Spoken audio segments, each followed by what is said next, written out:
नमस्कार मित्रांनो, शेतीशाळाच्या या लेक्चरमध्ये मी ममता पाटील आपलं खूप खूप स्वागत करते. आज आपण एबिलिटी एनहान्समेंट कोर्स 112 म्हणजेच कम्युनिकेशन स्किल्स या सब्जेक्टच्या क्वेश्चन पेपरला अनालाइज करूयात. क्वेश्चन पेपरमध्ये मार्क्सचं डिस्ट्रीब्युशन कसं असणार आहे, क्वेश्चन्सचं डिस्ट्रीब्युशन कसं असणार आहे इन ऑल दोज 3 सेक्शन्स हे आपण आज बघणार आहोत. कशा पद्धतीचे क्वेश्चन्स तुम्हाला क्वेश्चन पेपरमध्ये विचारले जाऊ शकतात एंड सेमिस्टर थिअरी एक्झाममध्ये हे आपण आता इथे बघणार आहोत. आणि सगळ्यात महत्त्वाची गोष्ट म्हणजे या सगळ्या क्वेश्चन्सला आपल्याला कसं टॅकल करायचं आहे हे टेक्निक आपण या लेक्चरमधून आज शिकून घेऊया. By the end of the video तुम्ही ही गोष्ट खूप छान पद्धतीने शिकून जाणार की प्रत्येक क्वेश्चनमधून अर्धा नाहीतर 1 मार्क कशा पद्धतीने स्टील करायचा आणि ओव्हरऑल पेपरमध्ये 6 ते 7 मार्क कमीत कमी 6 ते 7 मार्क कसे एक्स्ट्रा मिळवायचे. ठीक आहे. आणि आतापर्यंत जर तुम्ही या चॅनलला सबस्क्राईब केलं नसेल तर प्लीज सबस्क्राईब करून घ्या, व्हिडिओला लाईक करा आणि जास्तीत जास्त ॲग्रिकॉस फ्रेंड्सकडे हा व्हिडिओ शेअर करा सो दॅट सगळ्यांना याचा फायदा घेता येईल. ठीक आहे. चला तर मग आपल्या सगळ्यात पहिल्या पार्टला या व्हिडिओची सुरुवात करूया. क्वेश्चन पेपर स्ट्रक्चर बघा. क्वेश्चन पेपरमध्ये तुमच्याकडे असणार आहे 3 सेक्शन, सेक्शन ए, बी आणि सी. त्यातला पहिला सेक्शन जो आहे सेक्शन ए, त्याच्यामध्ये तुम्हाला असणार आहेत 6 क्वेश्चन्स टोटल. त्यापैकी लिहायचे किती आहेत? 5 क्वेश्चन, म्हणजे 1 क्वेश्चन तुम्हाला कुठल्याही ऑरमध्ये ठेवता येईल. ठीक आहे. आणि मग आता ह्या 5ही क्वेश्चन्सला प्रत्येकी 6 मार्क असणार आहेत तुमच्याकडे. आणि मग आता 6 मार्क आहे प्रत्येक क्वेश्चनला, म्हणजे हा प्रश्न असणार आहे तुमचा डिस्क्रिप्टिव्ह फॉर्मॅटमध्ये. ठीक आहे. लॉंग आन्सर्स तुम्हाला लिहायचे आहेत सेक्शन ए मध्ये. ठीक आहे. आता नंतर आपण बघूयात सेक्शन बी. सेक्शन बी मध्ये तुम्हाला असणार आहे टोटल 6 प्रश्न. ठीक आहे. त्या 6 प्रश्नांपैकी तुम्हाला अटेम्प्ट करायचे आहे कुठलेही 5 क्वेश्चन, 1 प्रश्न असणार आहे ऑरमध्ये. ठीक आहे. आता इथे मात्र 5ही क्वेश्चन्सला प्रत्येकी तुमच्याकडे असणार आहेत 2 मार्क्स. ठीक आहे. मग त्या हिशोबाने तुम्हाला शॉर्टमध्ये ह्या क्वेश्चन्सला आन्सर करायचे. ठीक आहे. म्हणजे 2 ते 3 पॉईंट्समध्ये तुम्हाला या क्वेश्चन्सला टॅकल करायचं राहील. कसं ते आपण इन डिटेल पुढे बघूयात एक्झाम्पल सहित. त्यानंतर आहे तुमच्याकडे सेक्शन सी. आता सेक्शन सी जो आहे तो तुम्हाला पूर्णपणे कंपल्सरी आहे. 2 प्रश्न असणार आहेत. ठीक आहे. आणि ते दोनही तुम्हाला कंपल्सरी सॉल्व्ह करायचे आहेत. आता ते 2 पैकी पण त्यामध्ये फर्दर सब क्वेश्चन्स तुम्हाला बघायला मिळतील. ठीक आहे. म्हणजे हे जे 2 क्वेश्चन्स आहेत त्याला प्रत्येकी 5-5 मार्क आहेत, म्हणजे सेक्शन सी तुमचा पूर्ण 10 मार्काचा आहे. मग आता या दोनही क्वेश्चन्समध्ये सब क्वेश्चन्स राहतील, ऑब्जेक्टिव्ह राहतील 5-5. ठीक आहे. मग याच्यामध्ये कुठल्याही पद्धतीचे ऑब्जेक्टिव्ह येऊ शकतात. फिल इन द ब्लँक्स असू शकतात, मॅच द पेअर असू शकतात, काही अनालॉजीज विचारल्या जाऊ शकतात. ठीक आहे. किंवा मग डू ॲज डायरेक्टेड असू शकतं. कुठल्याही प्रकारचे ऑब्जेक्टिव्ह क्वेश्चन्स ह्या सेक्शनमध्ये तुम्हाला विचारले जातील. ठीक आहे. सो हे होतं ओव्हरऑल आपलं क्वेश्चन पेपरचं स्ट्रक्चर.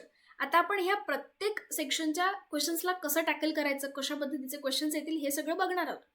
त्याच्या अगोदर एक छोटीशी नोटीस. आपण आता हे जे सगळे क्वेश्चन्स किंवा आन्सर्स बघणार आहोत, कसं टॅकल करायचं, कशा पद्धतीने सोडवायचे, तर तेव्हा मी तुम्हाला अगदी शॉर्टमध्ये फक्त कसं सोडवायचं हे समजावून सांगण्यासाठी समजावून सांगते. ठीक आहे. तुम्हाला जर त्या कन्सेप्ट क्लिअर करून घ्यायच्या असतील, तुमचा अभ्यास नसेल झाला आणि तुम्हाला पटकन अगदी सगळ्या कन्सेप्ट्स इझी वेमध्ये आणि फास्ट पेसमध्ये समजून घ्यायचे असतील तर शेतीशाळाच्या ऑफिशियल ॲप्लिकेशनवर ॲग्रिकल्चर मास्टर क्लास म्हणून आपली फर्स्ट सेमिस्टर BSc ॲग्रिकल्चरची बॅच अवेलेबल आहे. सो ती एकदा चेक करा. फक्त 999 रुपीजमध्ये ती बॅच आहे. खूप अफोर्डेबल रेंजमध्ये आपल्याला ती मिळत आहे. ठीक आहे. आणि दुसरी गोष्ट म्हणजे त्या बॅचमध्ये प्रत्येक सब्जेक्टचे कॉम्प्रिहेन्सिव्ह लेक्चर्स तुम्हाला अवेलेबल करून दिलेले आहेत विथ एक्झाम्पल. सगळ्या टीचर्सने खूप छान पद्धतीने सगळे सब्जेक्ट्स शिकवले आहेत. त्याच्यामुळे सगळ्या तुमच्या कन्सेप्ट्स एक्झामसाठी पण आणि इवन प्रॅक्टिकल इम्प्लिमेंटेशनसाठी पण खूप छान क्लिअर होऊन जाणार. ओके. आणि हे जे आपण सगळे क्वेश्चन्स बघणार आहोत ह्या सगळ्या क्वेश्चनची PDF प्लस आणखी तुमच्या सिलेबसमधून, पूर्ण सिलेबसमधून जेवढेही काही प्रॉबेबल क्वेश्चन्स असू शकतात त्या सगळ्याची PDF शेतीशाळाच्या ऑफिशियल ॲप्लिकेशनवरून तुम्ही डाउनलोड करू शकता. ती तुम्हाला फ्री ऑफ कॉस्ट अवेलेबल करून दिली जाणार. ठीक आहे. सो बघूयात आपण आता प्रत्येकी एक क्वेश्चन्स. ठीक आहे. पहिला क्वेश्चन आपण बघूया. Explain the elements of communication process. बघा इथे या प्रश्नामध्ये सरळ सरळ तुम्हाला एलिमेंट्स विचारले आहेत कम्युनिकेशन प्रोसेसचे. ठीक आहे.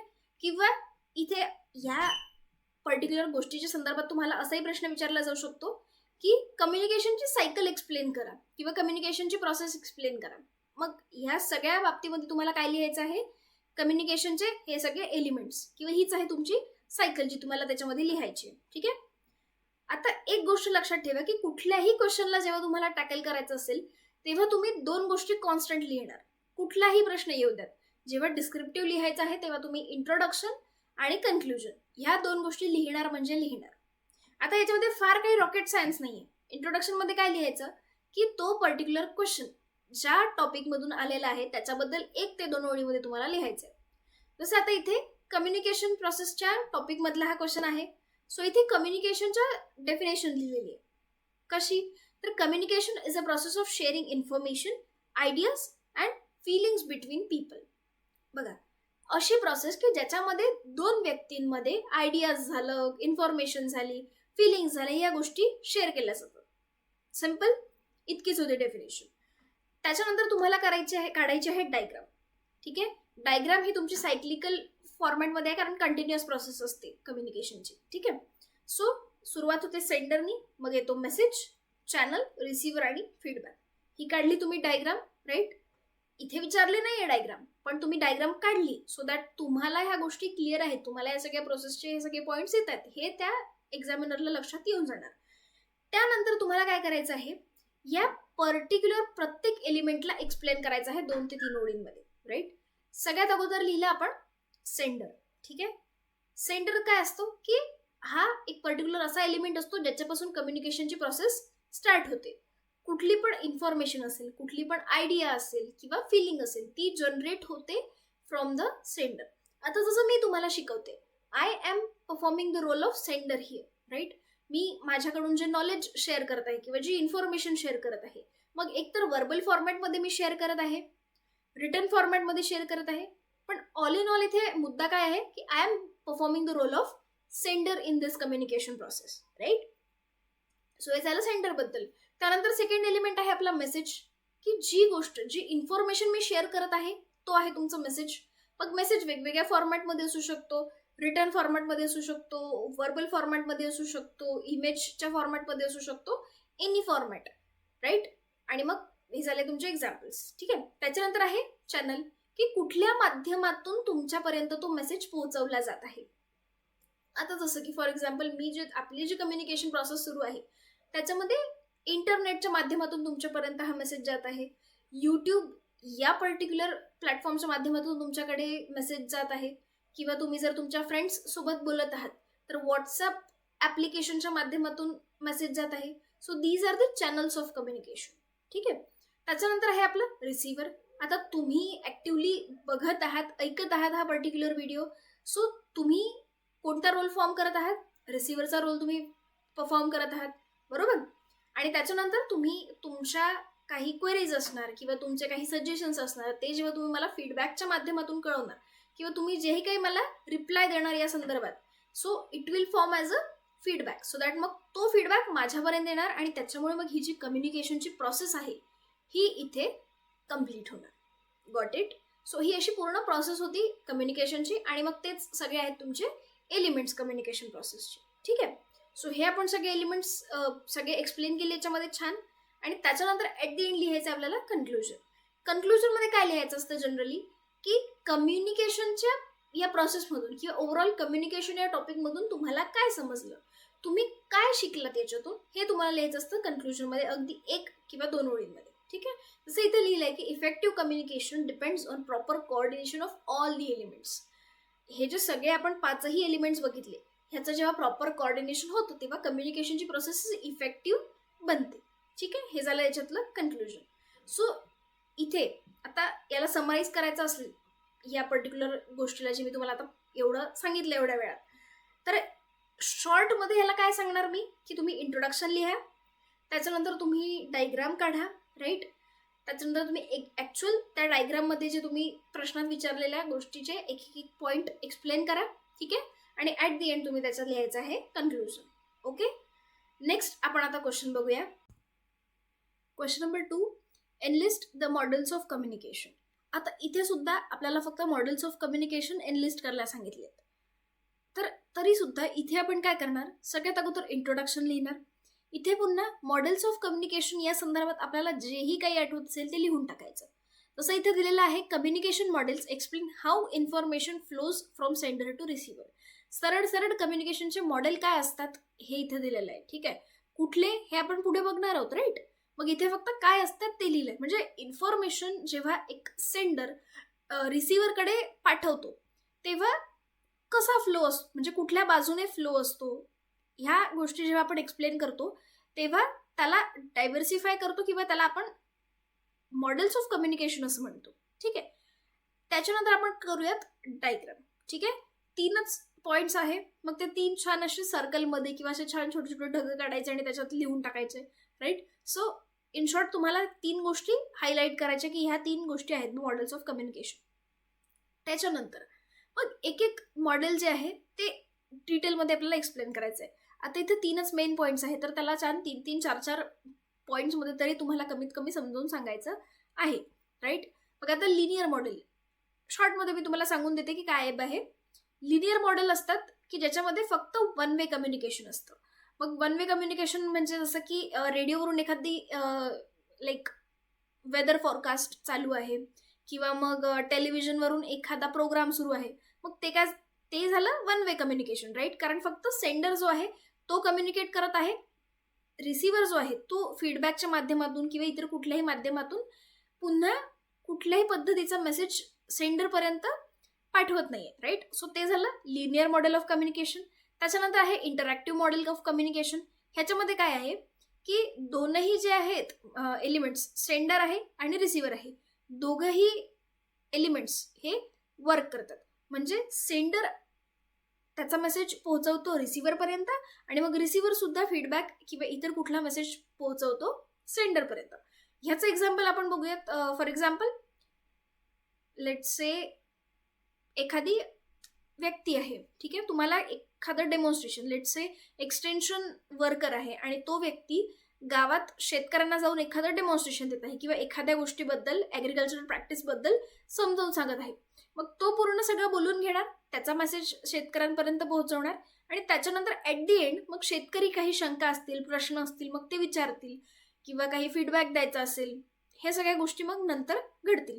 सो मग इथे सेंडरने रिसिव्हरला इन्फॉर्मेशन दिली आणि त्याच्यानंतर रिसिव्हरने पुन्हा सेंडरला इन्फॉर्मेशन दिली. मग हे दोन्ही वेमध्ये झालं कम्युनिकेशन, राईट. सो हे झालं interactive model of communication. Third model आहे ट्रान्झॅक्शनल मॉडेल. आता ट्रान्झॅक्शनल मॉडेल काय आहे की याच्यामध्ये सेंडर आणि रिसिव्हर हे सायमल्टेनियसली वर्क करतो. जसं की आपण फेस टू फेस कुणाशी बोलत आहोत, मग बोलताना आपण समोरचं जेव्हा बोलत आहे ॲट दॅट टाइम आपण सुद्धा कम्युनिकेट करत असतो, हो, नाही, या अशा छोट्या छोट्या गोष्टींनी आपण वर्बली एक्सप्रेस करतो, राईट. किंवा मग आपण फक्त एक्सप्रेशननी हो, नाही, समजलंय, कन्फ्यूज होते किंवा काय, ह्या सगळ्या गोष्टी आपण समोरच्यापर्यंत कम्युनिकेट करत असतो. मग रिसिव्हर आणि सेंडर ह्या दोनही व्यक्ती सायमल्टेनियसली कम्युनिकेट करत आहेत, बरोबर. मग हे झालं ट्रान्झॅक्शनल मॉडेल. इझी. सो हे आपण बघितले in short models of communication. हे तुम्हाला छान व्यवस्थित एक्सप्लेन करायचं आहे आणि त्याच्यानंतर ॲट दी एंड तुम्हाला लिहायचं आहे कन्क्लुजन की काय समजलं तुम्हाला मॉडेल्स ऑफ कम्युनिकेशन या पर्टिक्युलर टॉपिकमधून. जसं इथे म्हटलंय, communication models help in understanding the communication process clearly. म्हणजे हे जर मॉडेल आहेत तर या मॉडेलच्या माध्यमातून आपण कुठल्या पद्धतीचं कम्युनिकेशन कशा पद्धतीने होतं हे आपण इझिली समजून घेऊ शकतो. असं लिहिलं आपण कन्क्लुजन. ठीक आहे, नेक्स्ट आपला क्वेश्चन आहे explain the verbal and non verbal communication. आता लेक्चर तुम्ही केलं असेल किंवा हा टॉपिक तुम्ही शिकला असेल, तुम्हाला हे माहिती आहे की कम्युनिकेशनमध्ये 2 प्रकारचे कम्युनिकेशन्स असतात, वर्बल आणि नॉन वर्बल. मग हे तुम्हाला आता एक्सप्लेन करायचं आहे. मग सुरुवातीला इंट्रोडक्शन, कन्क्लुजन. आता मी तुम्हाला पुढच्या कुठल्याच क्वेश्चनमध्ये हे नाही सांगणार आहे की तुम्हाला ह्या दोन्ही गोष्टी लिहायच्या, हे तुम्ही ऑब्व्हियस करून घ्या की तुम्हाला लिहायचंच आहे हे. ठीक आहे, इंट्रोडक्शन इथे लिहिलं आहे, communication can be classified on method and expression. Method कशी आहे कुठलाही मेसेज कम्युनिकेट करण्याची, एक्सप्रेशनचा वे कोणता आहे यावर डिपेंड असतं की जी कम्युनिकेशनची मेथड, जे कम्युनिकेशनचं मोड आहे ते वर्बल आहे की नॉन वर्बल आहे. ठीक आहे, आणि मग त्याच्यानंतर आहे आपले 2 टाईप. इथे मग पुन्हा काहीतरी वेगळी अशी छान डायग्राम काढायची म्हणून मी असे 2 वेगवेगळ्या टाईपचे ॲरो काढले. तुम्ही असं मध्ये कम्युनिकेशन लिहू शकतात आणि मग वर्बल आणि नॉन वर्बल असं दोन्ही साईडला ॲरो दाखवून करू शकतात. जसंही तुम्हाला वाटेल तसं, पण डायग्राम नक्की काढा जेणेकरून समोरच्या व्यक्तीला हे तुम्ही दाखवता की तुम्हाला त्या टॉपिकबद्दल जे काही सगळ्यात रिक्वायर्ड गोष्ट आहे ते तुम्हाला माहिती आहे.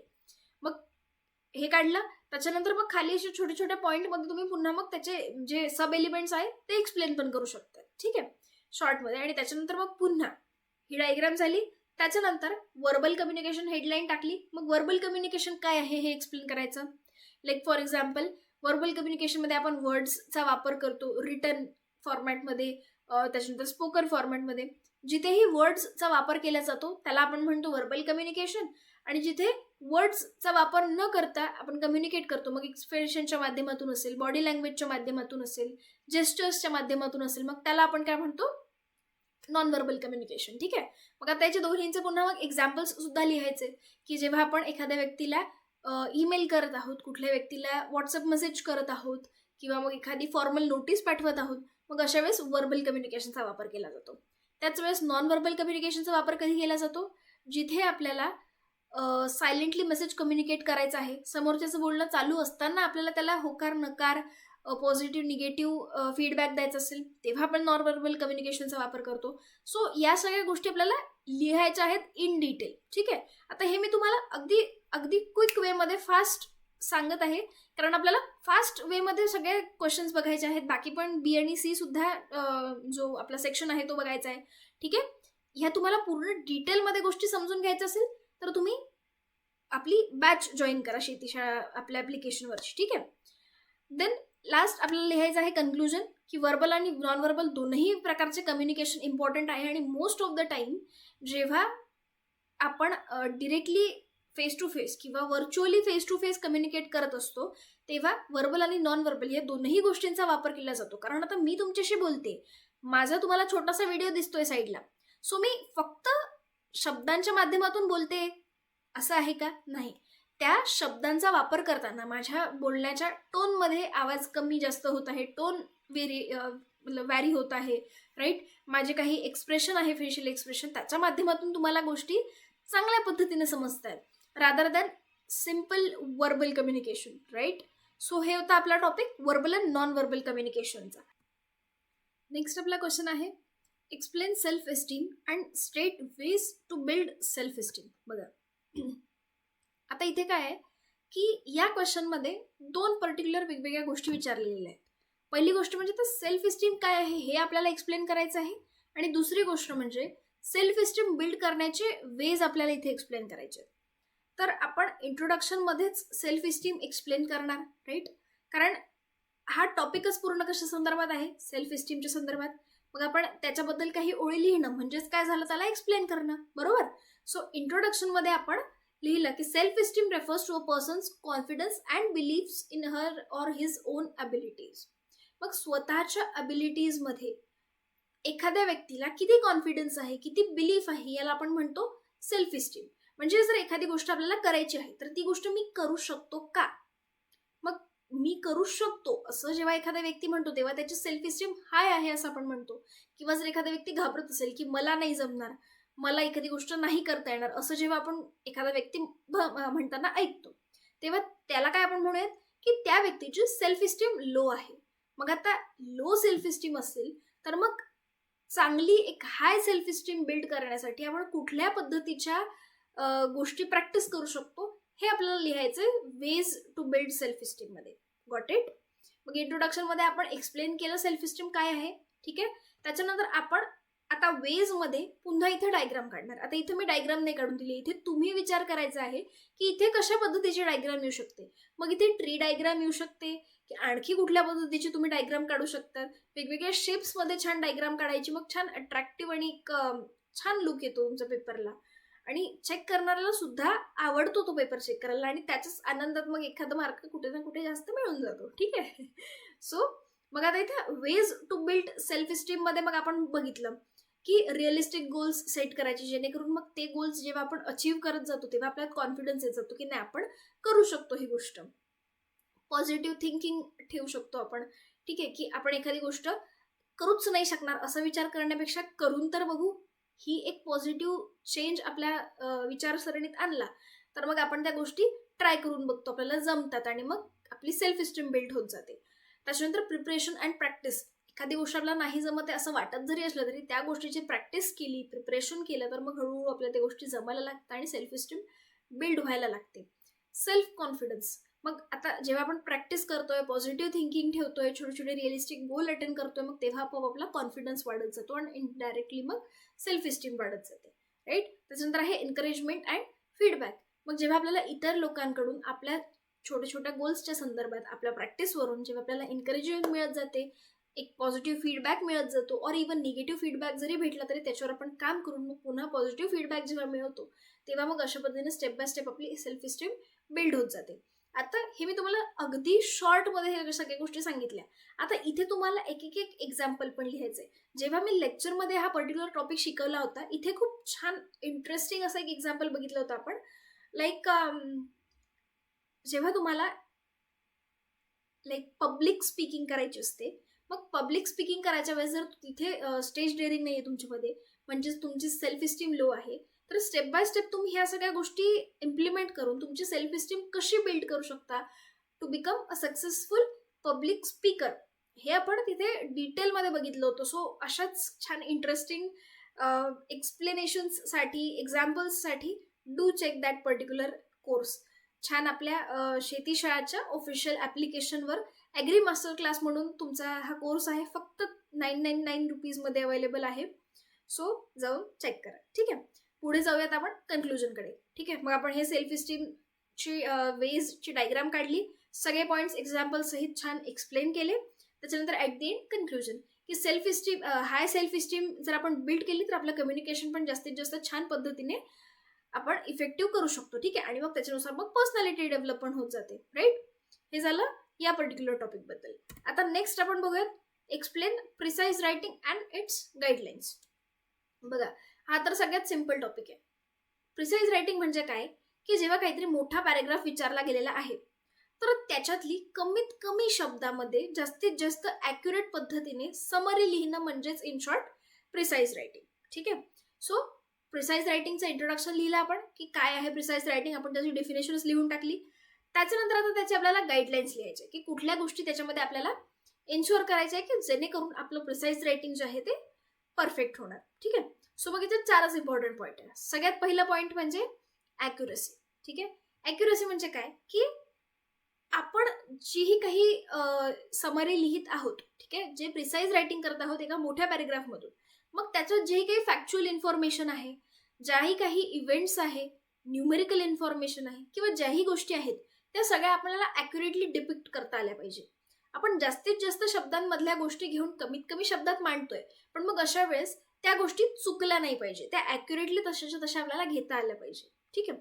त्याच्यानंतर आहे बी म्हणजे ब्रेव्हिटी. आपल्याला याचं शॉर्ट फॉर्म असा आहे इथे लक्षात ठेवण्यासाठी, ABCO.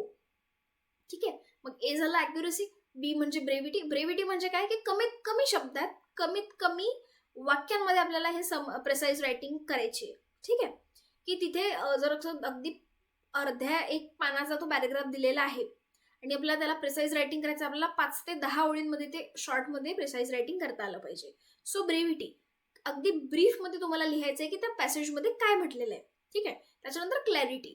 आता मग कमीत कमी शब्दात लिहायचं आहे म्हटल्यावर आपण त्या पॅसेजमध्ये त्या मेसेज काय दिलेला आहे रायटरने किंवा त्याच्या मागचं मॉरल व्हॅल्यूज काय आहे, त्याच्यामध्ये काय म्हणायचं आहे, काही त्याच्यातून बोध काय मिळत आहे, या सगळ्या गोष्टी मग आपल्याला आल्याच नाही किंवा त्या क्लिअरच नाही झाल्या तर मग काही अर्थ आहे का त्या प्रिसाइज रायटिंगला?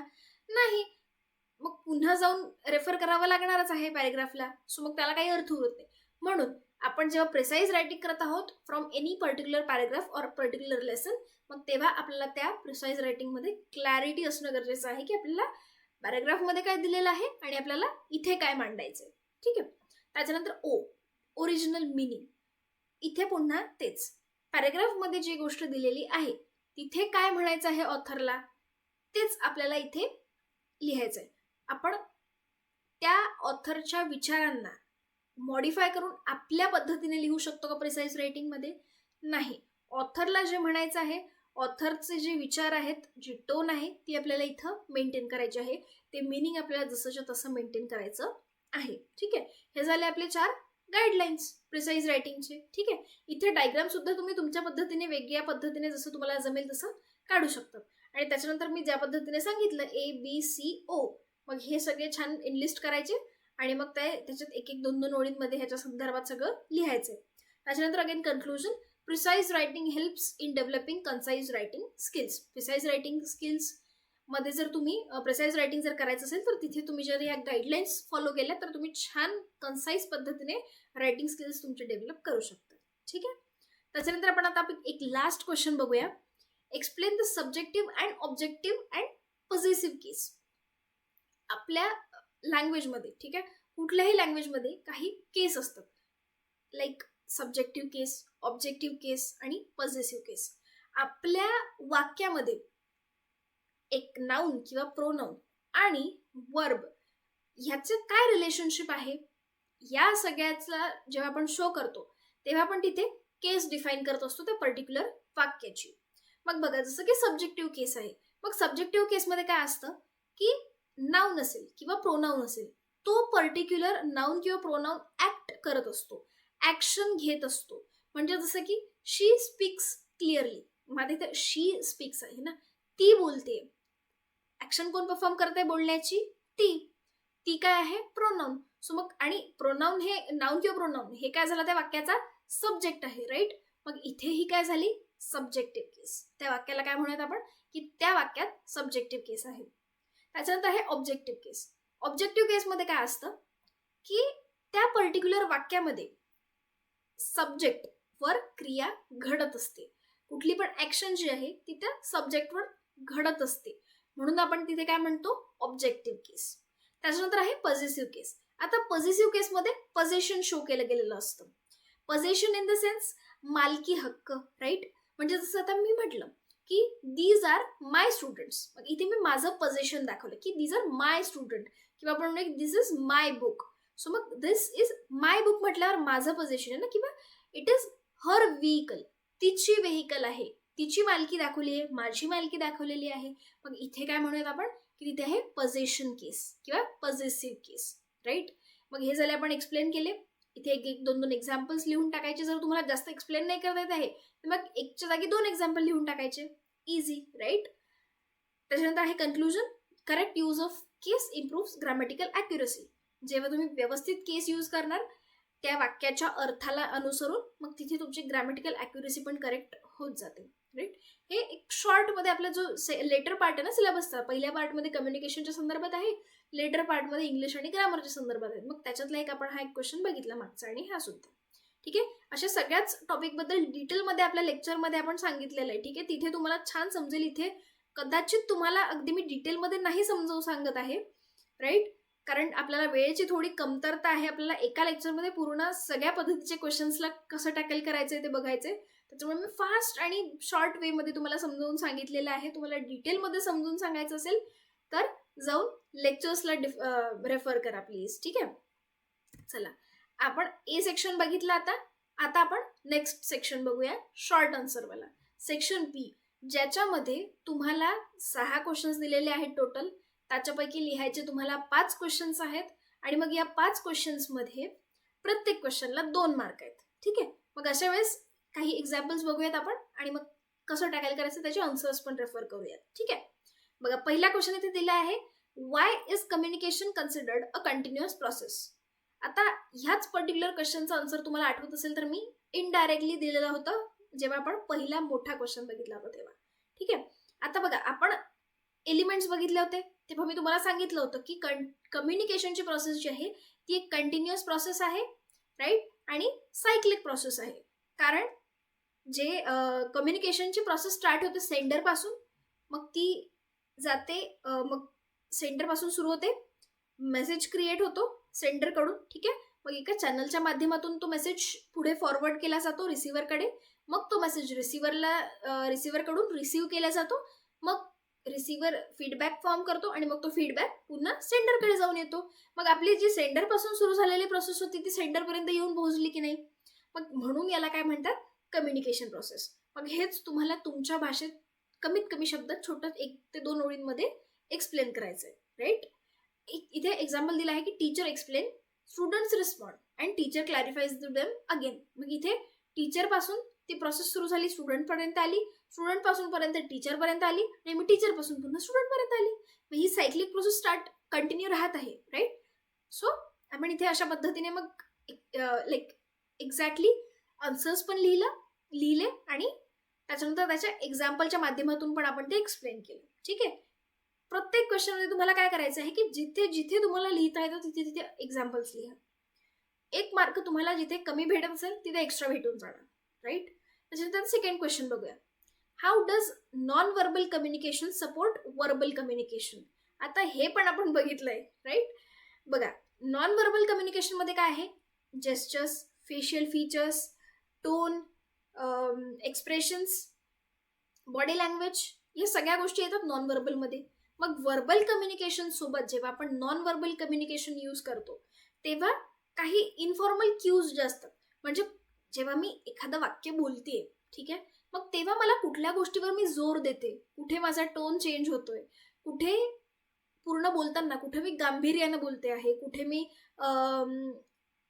जिथे मला एम्फसाइज करायचं आहे एखाद्या शब्दावर तिथे मी त्या शब्दावर जोर देऊन बोलते, त्या शब्दाला हळू बोलते, राईट. मग तिथे तुम्हाला समजतंय की तो शब्द इम्पॉर्टंट आहे, ते वाक्य इम्पॉर्टंट आहे, राईट. म्हणून मग व्हर्बल आणि नॉन व्हर्बल कम्युनिकेशन हे आपल्याला एकत्र वापरता येतं to make any conversation more effective, right. मग आता इथे एक्झाम्पल आहे, hand gestures used while explaining a concept. जर बघा, आता पूर्ण लेक्चरमध्ये मी कंटिन्युअसली हँड जेस्चर्स वापरते. का बरं? कारण त्याच्या माध्यमातून मला काय सांगायचं आहे, कसं सांगायचं आहे हे तुम्हाला थोडं इझी वेमध्ये लाईक एक्झॅक्टली तुम्ही बघायला जाणार की या पर्टिक्युलर हँड जेस्चर्सनी काही इम्प्लाय होत आहे का, तर एक्झॅक्टली नाही. पण सबकॉन्शियसली जेव्हा तुम्ही ही प्रोसेस बघणार, जेव्हा मी तुम्हाला एक्सप्लेन करते, आता मी जर माझे हात खाली ठेवून फक्त बोलली तर it won't look very effective. पण जेव्हा मी तेच हँड जेस्चर्स यूज करते, काही फेशियल एक्सप्रेशन्स यूज करते, तर मग तेव्हा ती गोष्ट इफेक्टिव्ह बनते, राईट. याचा तुमचा अनकॉन्शियसली तुमच्या समजण्यावर, एखादी गोष्ट तुम्ही कशा पद्धतीने परसिव्ह करतात ह्याच्यावर इफेक्ट पडत जातो, राईट. सो हे झालं आपला सेकंड क्वेश्चन. नेक्स्ट आपला क्वेश्चन बघूयात आपण, how does a vocabulary improve communication effectiveness. आपल्याला एक टॉपिक आहे की ज्याच्यामध्ये व्होकॅब्युलरीचं इम्पॉर्टन्स आणि मग व्होकॅब्युलरी कशी बिल्ड करायची हे सगळं आपण बघतोय, ठीक आहे. लेक्चर्समध्ये ह्या गोष्टी डिटेलमध्ये झालेल्या आहेत, ठीक आहे. सो व्होकॅब्युलरीमध्ये आपल्याला आयडियाज एक्सप्रेस करायला, कॉन्फिडेंटली आणि क्लिअरली बोलायला जास्तीत जास्त शब्द मिळतात, एवढाच आन्सर आहे याचं, ठीक आहे. सिम्पल एका ओळीमध्ये, ठीक आहे. आणि मग इथे एक्झाम्पल दिलं आहे की using correct technical terms during a seminar. एखादा सेमिनार असेल मग तिथे कशा टेक्निकल टर्म्स यूज करायच्या, किंवा मग एखाद्या वेळेस तुम्ही तुमच्यापेक्षा कमी शिकलेले किंवा कमी वयाच्या विद्यार्थ्यांसोबत बोलत आहात, बरोबर. मग अशा वेळेस कोणते टर्म यूज करायचे, इझी टर्म्स यूज करायचे का कठीण टर्म्स यूज करायचे, काय करायचं, ह्या सगळ्याचं नॉलेज तुम्हाला व्होकॅब्युलरी तुम्ही इम्प्रूव्ह केली तर तुम्हाला येऊ शकतं असं. नेक्स्ट आहे, Y is effective listening considered the foundation of good communication skills, ठीक आहे, किंवा गुड कम्युनिकेशन. मग इफेक्टिव्ह लिसनिंग, बघा आता तुम्ही इथे लिस्नरचा रोल प्ले करतायत, बरोबर, आणि मी सेंडरचा रोल प्ले करते, बरोबर. तर अशा वेळेस काय आहे की जेव्हा सेंडर एखादा मेसेज कम्युनिकेट करत आहे, मग तेव्हा जर इफेक्टिव्ह लिसनिंग तुम्ही करत आहात तर तुम्हाला तो मेसेज ज्या अर्थाने मी पाठवते त्याच अर्थाने तो समजणार, जास्तीत जास्त चांगल्या पद्धतीने तो मेसेज समजणार, बरोबर. सो इफेक्टिव्ह लिसनिंगचं काम काय आहे की जो सेंडरकडून आलेला मेसेज आहे त्याला जास्तीत जास्त चांगल्या पद्धतीने आणि मिनिंगफुल वेमध्ये समजून घेणं आणि त्याला इफेक्टिव्हली रिस्पॉन्ड करू शकणं, ठीक आहे. एक्झाम्पल इथे again, a farmer carefully listening before adopting a new technique. जेव्हा एखादा ॲग्रिकल्चरल एक्सटेन्शन वर्कर किंवा एक्सटेन्शन ऑफिसर कुठली टेक्निक सांगत आहे तर मग त्याच्यावरून शेतकऱ्याला काही प्रश्न विचारायचे असतील किंवा मग ती टेक्निक इम्प्लिमेंट करायची असेल, मग अशा वेळेस त्याला ॲक्टिव्ह लिसनरचा, ॲक्टिव्ह ऑब्झर्वरचा रोल प्ले करावा लागणार ॲज इन कम्युनिकेशन प्रोसेस, बरोबर. Next, why is correct sentence structure essential for effective writing. Effective रायटिंगमध्ये करेक्ट सेंटेन्स स्ट्रक्चर का बरं असणं गरजेचं आहे, तर बघा, correct sentence structures ensures clarity, logical flow and grammatical accuracy. जेव्हा सेंटेन्स स्ट्रक्चरमध्ये तुम्हाला मिनिंग आणायचं असेल इफेक्टिव्ह बनवायचं असेल तर त्याच्यामध्ये तुम्हाला क्लॅरिटी असणं गरजेचं आहे, थॉट प्रोसेसची क्लॅरिटी. ठीक आहे, ज्याही गोष्टी तुम्ही मांडत आहात तर त्याच्यामध्ये लॉजिकल फ्लो असला पाहिजे गोष्टींचा. शब्द तुम्ही रॅन्डमली प्लेस केलेले आहेत एखाद्या सेंटेन्समध्ये, मग तिथे लॉजिक बनतं का? तुमचा मेसेज इफेक्टिव्हली पोहोचणार का समोरच्यापर्यंत? नाही. अगेन ग्रॅमॅटिकल मिस्टेक्स असले, इवन पंक्च्युअलिटी जर तुमची चुकीची असणार तेव्हा सुद्धा भरपूर वेळा वाक्याचा अर्थ चेंज होऊ शकतो. आणि ह्याचे खूप छान फनी एक्झाम्पल्स घेतले आहेत आपण आपल्या लेक्चर्समध्ये, राईट. ज्या लोकांनी जॉईन केली असेल बॅच त्यांना माहिती असेल की आपण किती छान खेळीमेळीच्या वातावरणात हे टॉपिक्स शिकलेलो आहोत ग्रामर्सचे. ठीक आहे, त्याच्यानंतर हे examples. Writing clear sentences in answer scripts. जेव्हा आपण पेपरमध्ये आन्सर्स लिहित आहोत मग तिथे आपल्याला या इफेक्टिव्ह रायटिंगचा खूप उपयोग होतो, की आपण काय लिहितोय, आपण काय कशा पद्धतीने मांडतोय, ह्या गोष्टी खूप इम्पॉर्टंट असतात हे इम्प्लाय करण्यासाठी की तुम्हाला किती समजल्यात त्या गोष्टी. देन नेक्स्ट क्वेश्चन आहे आपला, how do adjectives and adverbs enhance quality of expression. आता याचा आन्सर आहे ते, adjectives and adverbs add detail and precisions to ideas being communicated.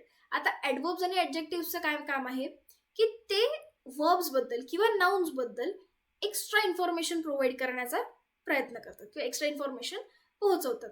मग अशा वेळेस जेव्हा तुम्हाला एखादी गोष्ट मांडायची असेल, एखादी आयडिया मांडायची असेल, तर मग अशा वेळेस जेव्हा तुम्ही ॲडजेक्टिव्स आणि ॲडवर्ब्स वापरणार तेव्हा तुम्हाला एखादी गोष्ट कशा पद्धतीने एक्सप्रेस करायची आहे, कोणत्या पद्धतीने एक्सप्रेस करायची आहे हे तिथे क्लॅरिफाय होतं. ठीक आहे, समोरच्याला एक्स्ट्रा इन्फॉर्मेशन मिळत जाते तुमच्या पर्टिक्युलर गोष्टीच्या माध्यमातून. ठीक आहे, example, extremely effective method and works efficiently. आता एखादी फक्त आपण असं म्हटलं एक मेथड आहे, ठीक आहे, मग ती मेथड इफेक्टिव्ह आहे किंवा मग एक्स्ट्रीमली इफेक्टिव्ह मेथड आहे, मग याच्यानुसार तुम्हाला काय म्हणायचं आहे त्या मेथडबद्दल, तुमचे विचार काय आहे त्या मेथडबद्दल, हे तिथे इम्प्लाय होतं, राईट. हे सगळे आपण बघितले शॉर्ट आन्सर क्वेश्चन्स. ठीक आहे, आता इथे भरपूर वेळा काय होऊ शकते, काही एखाद्या वेळेस असेही क्वेश्चन्स असू शकतात की डायरेक्ट डेफिनेशन्स विचारले जाऊ शकतात, राईट. व्हॉट ने सुरू होणारे क्वेश्चन्स विचारले जाऊ शकतात, ज्याचा तुम्हाला in the form of definition answer करावं लागू शकतं. किंवा मग जर वाय, हाऊ, वेन अशा पद्धतीने जर काही क्वेश्चन्स विचारले जाऊ शकतात, जे आपण आता इथे सगळे बघितले. आणि असे आणखी काही क्वेश्चन्स तुम्हाला क्वेश्चन बँकमध्ये मी प्रोव्हाइड करणार आहे, आणि ती क्वेश्चन बँक असणार आहे तुमच्या शेतीशाळाच्या ॲप्लिकेशनमध्ये. फ्रीमध्ये तुम्हाला ती क्वेश्चन बँक मिळणार आहे PDF. तर ॲप्लिकेशन जास्तीत जास्त डाउनलोड करा आणि चेक करा तुमच्या ॲप्लिकेशनवर. ठीक आहे, त्याच्यानंतर आहे आपला पार्ट सी, सेक्शन C आपल्या क्वेश्चन पेपरमधला. मग आता जसं मी तुम्हाला सांगितलं की क्वेश्चन C मध्ये 2 प्रश्न असणार आहे, मग 5-5 मार्कांचे हे दोन्ही क्वेश्चन्स असणार आहे, आणि त्याच्यामध्ये प्रत्येकी 1-1 मार्काचा क्वेश्चन तुम्हाला कंपल्सरी असणार, असे 5 क्वेश्चन्स. ठीक आहे, मग त्याच्यामध्ये तुम्हाला definition, fill in the blanks, do as directed काहीही विचारू शकतात, बरोबर. मग काही या ज्या डेफिनेशन मी इथे दिलेल्या आहेत, पूर्ण सिलेबसमधून या काही डेफिनेशन काढलेल्या आहेत, तर या डेफिनेशन तुम्ही खूप चांगल्या पद्धतीने पाठ करून जा, लक्षात घेऊन जा, या तुम्हाला विचारू शकतात. देन या काही फिल इन द ब्लँक्स आहेत तुमच्या सिलेबसमधून, काही म्हणजे या काही फक्त मोजक्या इम्पॉर्टंट आहेत, त्याही लक्षात घ्या, आणि काही तुम्हाला क्वेश्चन बँकमध्ये सुद्धा मिळून जाणार, तर हे एकदा रेफर करा. त्यानंतर डू एज डायरेक्टेड.